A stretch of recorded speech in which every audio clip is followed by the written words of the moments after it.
I think in general, a relationship is better when there's equality. If you don't have equality in a relationship, then you could be kind of like if the Lakers were playing some high school basketball team, it would not be fun.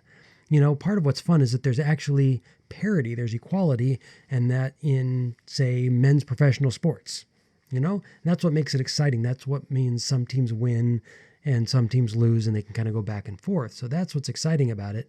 But it does make it a challenge. It means that a good team is going to lose sometimes. So taking that same analogy like into our relationship is that, when we actually have this equality, it means that things aren't necessarily going to be as simple. We can't project exactly how it's going to be. So we have to work things out.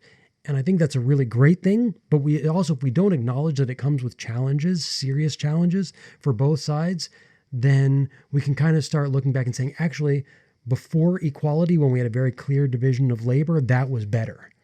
It was better only because you never had to argue about who's cooking dinner.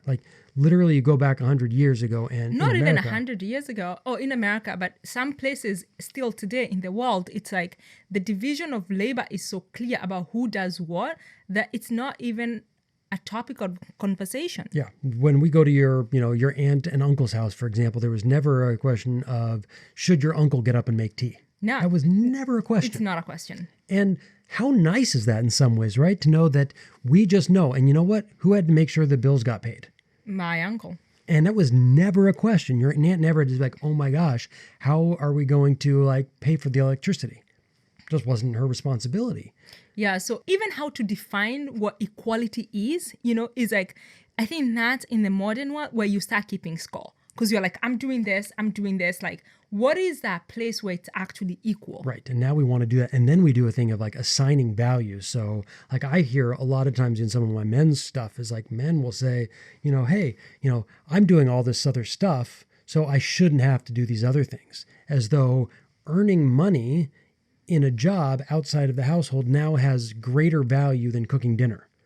Yeah. And I'll tell you right now, if you ate out every night and you had a really good personally made meal every night, that you couldn't afford that. No, you could not. You have a personal chef to come and make a meal that you're going to like and bring it to your home. A clean bed and sheets. It's like living at a hotel. You leave, you come back, everything is done for you. I feel like that probably should be paid more. But apparently men do feel in terms of being paid and coming home, that is doing more. And also the women feel my work is invisible. I'm not being paid in cash. Yeah. You feel tired and you feel unseen.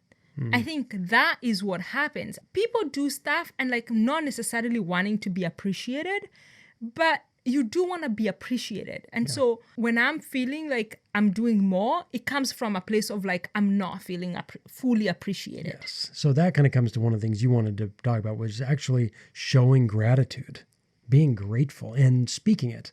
Yeah, so for me, sometimes I want to wash dishes. It's meditative to me, It's the cleaning is I like doing it. But just because I like doing it, I don't want to do it all the time. Yeah. And so that's, I think, where these two questions come. What do we do in order to make sure that we're also in that time where I felt resentful about cooking, that I can just say, hey, I can't do this all the time, and bring it up before it becomes a problem. Right. And then also conversely, what I think it's, the Hendricks, the famous relationship doctors, it's that everyone comes to put in 100%. It's not a 50-50 game. And, and we do want to be appreciated. I get that. I really do. But I just think those are an important question is why is that actually a problem? To do more.